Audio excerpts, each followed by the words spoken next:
Salut à tous, la team OL, Thomas M. Show pour OL Fan TV. Lendemain de match nul pour l'Olympique Lyonnais contre le LOSC. C'était une belle occasion de se maintenir à la deuxième place du classement de Ligue 1 après une très belle prestation face à Manchester City.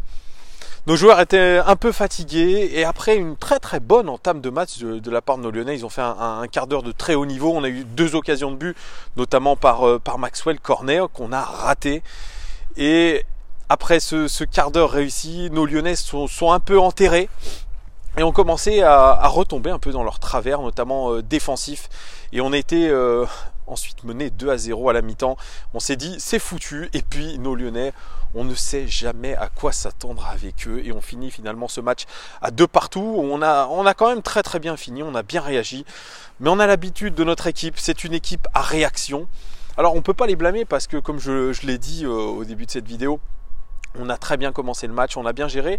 Lille nous a laissé le ballon et on a su vraiment en profiter. C'est dommage, Maxwell Cornet qui était en pleine possession de ses moyens après ce super match face à City a bouffé un peu la feuille et malheureusement pour lui il est sorti sur blessure. Ça va encore stopper sa progression, c'est vraiment dommage pour lui.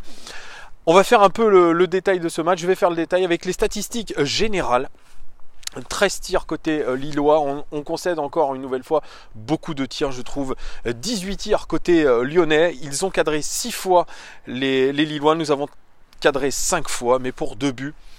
8 centres côté lillois et nous avons centré 30 fois. C'est un peu l'avantage de ce système en 3-5-2 parce que je n'ai pas encore une fois parlé du système et des joueurs. Excusez-moi, je fais tout dans le désordre. Alors, on était en 3-5-2 une nouvelle fois avec la titularisation de Marsal qui, après son bon match contre City, a été prolongé un peu dans son 11 de départ. On avait au milieu de terrain toujours la paire Ndombele-Aouar et puis notre milieu avec aussi Tanguy Ndombele, j'ai dit pardon, Oussem Aouar, ensuite Memphis Depay en meneur de jeu. Et puis nos deux attaquants de pointe du soir. C'était peut-être une petite surprise, on s'attendait à Nabil Fekir parce que Bruno Genesio voulait le faire enchaîner les matchs. Eh bien non, l'attaque du soir c'était Maxwell Cornet et notre ami ivoirien burkinabé Bertrand Traoré. Voilà, je vais y arriver, excusez-moi un petit peu mais je le fais un peu dans le flou. Donc voilà, cette organisation en 3-5-2, ce qui nous permet d'avoir des latéraux très hauts et qui permet de faire un grand nombre de centres. Et on a centré 30 fois, ce qui est quand même conséquent, avec pas beaucoup de réussite, c'est dommage. 29 tacles côté lillois, 17 tacles côté lyonnais, vous voyez, il y a eu vraiment de l'intensité. 46% de possession dans le camp lyonnais pour les lillois et 54% de possession dans le camp du LOSC pour les lyonnais. Vous voyez, on a quand même été assez haut sur le terrain. Et les statistiques que j'aime bien aussi vous donner, c'est les passes réussies dans la surface de réparation. 2 passes réussies dans la surface sur 7 pour Lille. Et nous avons réussi 20 passes dans la surface de réparation sur 34. On a été vraiment présent dans cette surface de réparation. On a été plutôt précis. Donc c'est une bonne statistique. 29% des duels aériens gagnés par le LOSC. Et nous avons gagné 71% des duels aériens. C'est là que ça a fait vraiment la différence, notamment en seconde mi-temps quand on est revenu. On a mis beaucoup plus d'intensité, notamment sur les seconds ballons. Donc c'est ça qui est intéressant. Au niveau des expected goals, les buts que nous aurions dû marquer, Lille aurait dû marquer un but, ils en ont marqué 2, ils ont surperformé. Et nous aurions dû marquer 2,5 buts, nous en avons marqué 2. Nous avons légèrement sous-performé, c'est notamment dû à une seconde mi-temps tout feu tout flamme, et notamment ce penalty raté par Memphis Depay qui a augmenté, je pense, cet expected goals. Voilà. Au niveau de l'indice de pressing que j'aime bien aussi vous donner, c'est-à-dire le nombre de passes autorisées par l'adversaire avant une intervention défensive, Lille a eu un pressing incroyablement peu intensif, 21 passes autorisées avant une intervention défensive. Et nous par contre on a été des chefs au niveau du pressing, on a été très intense, 4,68 passes autorisées avant une intervention défensive, ce qui est plutôt extrêmement bien. Et je vous le dis notamment grâce à une seconde mi-temps de haute volée où on a eu vraiment beaucoup de réactions. Donc c'est plutôt cool. Au niveau de l'analyse joueur par joueur, on commence avec Anthony Lopes. Anthony Lopes, il n'a pas eu de chance encore une fois sur les 2 buts.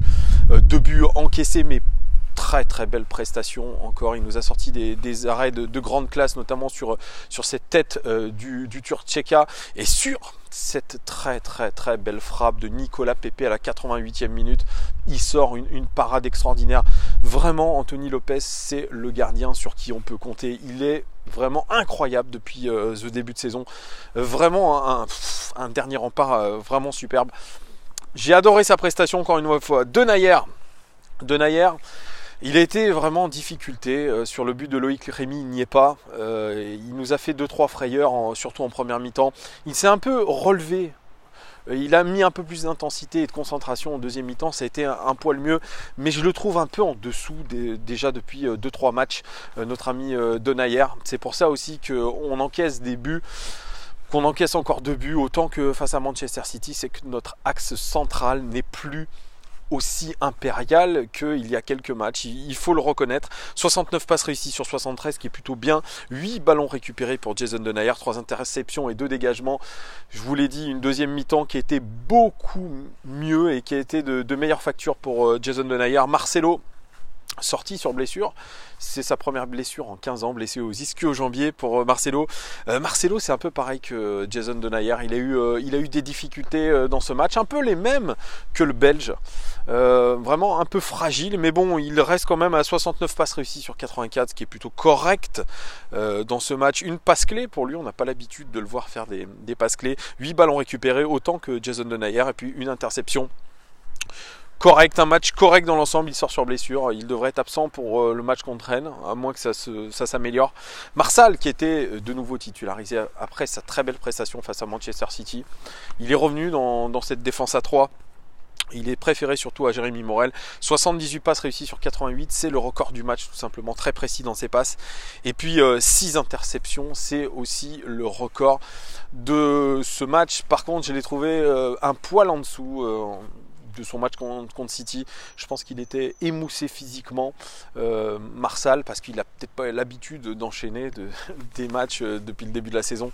Donc il a peut-être eu un trou physique. Je l'ai trouvé pareil, un peu déficient dans sa concentration, un peu comme toute cette axe centrale au final.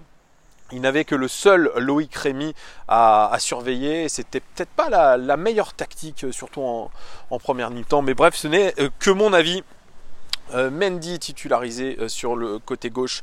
Ferland Mendy, il a fait un match de bonne facture. Je trouve offensivement, il a essayé d'apporter ce qu'il pouvait. Par contre, défensivement, de temps en temps, il s'est un peu oublié. Pareil, des défauts de concentration. Alors, cette image incroyable que vous avez vue où quand il a voulu faire la touche, il s'est trompé de ligne. Alors certes, on pouvait un peu se tromper parce que c'était pas de la même couleur. Mais pareil, c'est la concentration, ça. C'est la concentration et c'est assez inédit. Et ça prouve un peu encore que c'est un jeune joueur et qu'il doit vraiment être beaucoup plus constant. Mais est-ce qu'on peut lui reprocher quelque chose après son bon match contre City où tout le monde a dû mettre beaucoup d'intensité? 4 passes clés pour lui quand même, offensivement ça a été très bon, c'est le record côté lyonnais dans ce match. 20 passes réussies dans le dernier tiers sur 25, c'est le record du match aussi tout simplement. Un centre réussi sur 5, c'est toujours la même chose avec nos latéraux, ça centre très très mal et c'est une nouvelle fois une statistique inquiétante. Par contre 3 duels réussis sur 3, 11 ballons récupérés, record du match, et 3 tacles. Voilà, il a fait un bon match globalement, je dis, même offensivement, ça a été bon Mendy, mais pareil, défaut un peu de concentration, mais la copie est quand même correcte, surtout au niveau offensif. Tété titularisé à la place de Raphaël suspendu. Kenny Tété, moi je ne l'ai pas trouvé très bon. Il a eu beaucoup de situations offensives qu'il a ratées, notamment au niveau de ses centres. Il a réussi seulement 5 centres sur 12. C'est très faible, alors qu'il avait vraiment l'opportunité de bien centrer, de se concentrer. Bien pareil, la qualité de centre fait vraiment défaut chez Kenny Tété. 19 passes réussies dans le dernier tiers sur 26, qui est plutôt une statistique correcte, et puis 8 ballons récupérés pour lui, mais c'est un match vraiment en demi-teinte. Kenny Tété, j'ai vraiment du mal, même sa rentrée contre Manchester City, elle n'a pas été incroyable non plus, donc non, moi définitivement je préfère quand même Raphaël. Mais il faut absolument, je le redis, c'est une constante, travailler nos centres. On ne peut pas faire 30 centres et en réussir moins de la moitié, c'est pas possible. Bref, un match compliqué pour Kenny Tété. Oussem Aouar, auteur d'une prestation XXL contre Manchester City, il était attendu lui aussi. Eh bien, il a semblé émoussé physiquement Oussem Aouar incapable de vraiment peser dans cette rencontre. C'est lui qui perd le ballon d'ailleurs en plein milieu du terrain, dans le rond central, qui permet le but de Nicolas Pepe ensuite. Donc vous voyez, il n'était pas à son meilleur niveau. 59 passes réussies quand même sur 63, 19 passes réussies dans le dernier tiers sur 20, ce qui est plutôt pas mal. 4 duels réussis sur 5, c'est le record du match, et puis 3 tacles. Mais l'impression visuelle de Oussem Aouar, elle était beaucoup moins bonne que face à Manchester City, beaucoup moins taulier au milieu de terrain. Ce qui est un peu dommage. C'est la même chose pour Tanguy Ndombele. Tanguy Ndombele, il n'a pas fait un match dombelesque. Ça a été pareil par à coup. Il a semblé par moments être complètement dans le trou. Et puis il s'est relevé d'un coup. Il a fait 2-3 actions de grande classe. Mais au niveau des statistiques, c'est moins comme d'habitude. 71 passes réussies sur 75. 2 duels réussis sur 2. 4 fautes subies. C'est le record du match tout simplement pour Tanguy Ndombele. Il a provoqué, il a fait ce qu'il sait faire de temps en temps, casser des lignes. Mais ça n'a pas été suffisant. Mais pareil, c'est normal, ils sont humains. Après le match réalisé face à City, ça pouvait être compliqué. Memphis Depay, lui qui est régulier dans cette équipe, qui est régulièrement titulaire, qui est notre meilleur passeur tout simplement. Memphis Depay, c'est 4 passes clés, c'est le record du match, c'est plutôt bon, c'est autant que Ferland Mendy. 13 passes réussies dans le dernier tiers sur 18, 3 centres réussis sur 8, c'est pareil. Il faut vraiment être beaucoup plus précis, et je parle aussi de ses corners, c'est 3 corners réussis sur 6, on a en mémoire ces corners beaucoup trop longs. Il a aussi manqué un penalty, Memphis Depay, un penalty qu'il a envoyé sur la lune. C'était une bonne occasion de revenir au score. Mais il a cette capacité à conserver le ballon dos au but, notamment sur cette talonnade qui a permis le but de Bertrand Traoré. Sa protection de balle, elle fait partie des meilleures d'Europe, je trouve, parce que vraiment dos au but, il est très fort. Et puis il a toujours cette inspiration, et puis il lâche jamais dans un match, et il est capable de placer une belle passe tout le temps. C'est pour ça que c'est notre meilleur passeur. C'est un joueur qui est décisif, qui est aussi irrégulier dans le cours d'un match, mais il est extrêmement précieux, Memphis Depay. Moi, j'ai trouvé un match plutôt correct au final par rapport à ses statistiques et par rapport à ce qu'il peut apporter. Bon, certes, il y a du déchet. Il a converti seulement 5 pénaltys sur 10 dans l'ensemble de sa carrière. C'est pas un spécialiste du poste, il faudrait peut-être penser à un autre joueur pour tirer les pénaltys par exemple. Maxwell Cornet, lui, il n'a pas eu de réussite malheureusement, comme je l'ai dit, il est sorti sur blessure, il a arrêté 2 grosses occasions, et malheureusement il ne peut pas enchaîner à cause de cette blessure. Il est maudit un peu, Maxwell Cornet, parce qu'il a du talent, mais pareil, il faut être plutôt réaliste, il est assez irrégulier. Il peut faire un match XXL contre City, et puis le match d'après rater toutes ses occasions. C'est du Maxwell Cornet, on doit le respecter, il est à l'image de l'OL. Bertrand Traoré, lui aussi, c'est pareil. Un match très moyen de sa part. Il avait beaucoup de choses à montrer, beaucoup de choses à prouver. 15 passes réussies dans le dernier tiers sur 22 au niveau de ses statistiques. Et puis un but, il fallait quand même le mettre, ce but. Il s'est créé aussi une belle occasion à un moment donné où il a trop ouvert son pied. Il peut quand même se rassurer, c'est notre meilleur buteur, je crois, Bertrand Traoré. Donc il s'est un petit peu rassuré. Mais voilà, ça reste du Bertrand Traoré, ça reste du irrégulier, ça reste un peu comme Maxwell Cornet.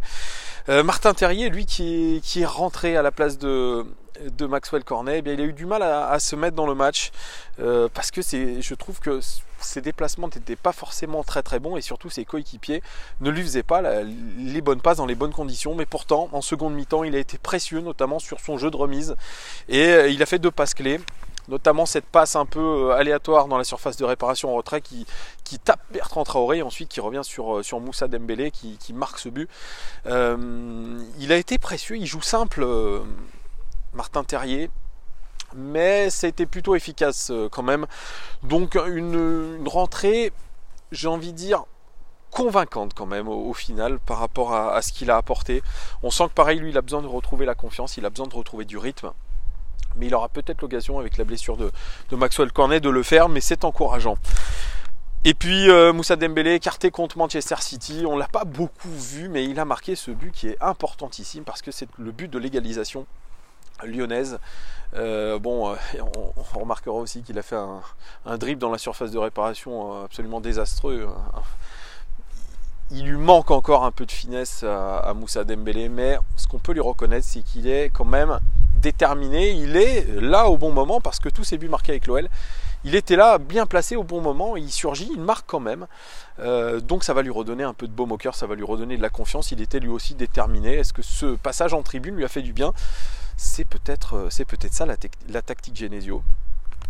Impliquer les joueurs, les remettre et ensuite qui marquent. C'était un coaching gagnant de sa part. Et Nabil Fekir, notre capitaine, qui sortait d'une prestation contre City contrastée par rapport à peut-être un physique défaillant, et bien là on l'attendait titulaire, et bien il était remplaçant, il est rentré seulement 10 minutes, il a réussi 2 duels sur 3, mais pareil une impression qu'il il est vraiment à court physiquement et qu'il a du mal à faire des différences. Bruno Genesio parlait d'un objectif de le remettre à 100% physiquement avant le match contre Donetsk. Il a toujours apparemment des douleurs aux adducteurs, donc ça sent pas bon quand même pour Nabil Fekir, mais bon voilà, on a quand même sur le banc de touche des joueurs qui sont revanchards, qui ont envie de montrer qu'ils peuvent eux aussi être dans le 11 titulaire. Voilà, c'est un match vraiment où on s'est dit, on a alterné le bon et le moins bon. Je trouve que c'est plutôt pas mal payé après le gros match qu'on a fait face à City, parce que les joueurs, je pense, étaient cuits physiquement, ils ont tout donné, et le fait qu'ils reviennent face à Lille dans un match un peu compliqué, parce que Lille a pas mal joué, hein, quand vous avez des belles individualités aussi devant comme Nicolas Pepe, comme Loïc Rémy qui a marqué son premier but de la saison. Voilà, on se dit que quand même il y a une petite performance, il y a une force de caractère, c'est ce qu'a retenu Anthony Lopez. Bruno Genesio, lui, a retenu un peu le fait qu'on avait quand même eu beaucoup de choses positives dans ce match. Oui, on a bien entamé ce match, on a raté les occasions qu'il le fallait, c'est toujours ce problème de réalisme, mais voilà, on a été capable quand même d'égaliser. On aurait pu perdre aussi en fin de match grâce à Anthony, enfin c'est Anthony Lopez qui détourne cette frappe de Pepe, je l'ai dit. Bref, c'était vraiment un match indécis, mais au final on s'en sort bien, on perd cette deuxième place aussi, il faut le dire. Montpellier a été gagné à Monaco. Ça ne sera pas facile à maintenir cette cadence avec les matchs européens, avec surtout un avenir européen en pointillé. On est à je crois 12 jours, moins de 12 jours, 11 jours du match face à Donetsk, qui sera capital pour l'avenir de l'Olympique Lyonnais. Mais voilà, moi ce qui me fait le plus peur, c'est notre défense centrale, qui est quand même un peu défaillante. On est loin d'être la meilleure défense du championnat. Heureusement qu'on a une attaque pas trop mal quand même. On marque beaucoup plus de buts qu'on en encaisse, heureusement. Mais voilà les gones, dites-moi vous ce que vous en pensez en commentaire. Je suis un peu long encore, 17 minutes, je suis désolé. Mais dites-moi ce que vous avez pensé du match, les gones. Est-ce que, pareil, vous êtes passé par des montagnes russes émotionnelles comme d'hab? Est-ce que vous avez eu des vraies satisfactions dans le jeu, des vraies satisfactions au niveau joueur? Et puis... toujours la même question, est-ce que vous êtes optimiste pour la suite? Parce qu'on a un match au Groupama Stadium le 5 décembre, c'est-à-dire mercredi, contre Rennes à 19 h. Pareil, il va falloir enchaîner les matchs, et Rennes, ça va pas être facile non plus à gérer. Voilà, dites-moi ce que vous pensez en commentaire. Et je tiens à vous remercier encore de vos nombreux commentaires. Et puis, petite dédicace aux gens que je croise dans la rue ou même sous un tunnel, sous le tunnel de la Croix-Rousse, qui m'ont fait un petit coucou, ça fait toujours plaisir. Merci à vous de me suivre de plus en plus nombreux. Petit pouce bleu et surtout continuez à vous abonner, à partager les vidéos. Et bien sûr, il y aura des briefs avec JP. JP qui a eu raison, qui avait raison. Il avait dit match nul, ça s'est passé, il est en train de me surclasser au niveau des paris. Voilà les gones, je vous souhaite une très très bonne fin de week-end automnale à Lyon et puis ailleurs, je ne sais pas où vous êtes, peut-être à l'île de la Réunion pour certains avec le soleil. Bref, très gros bisous à tous, bonne soirée, ciao.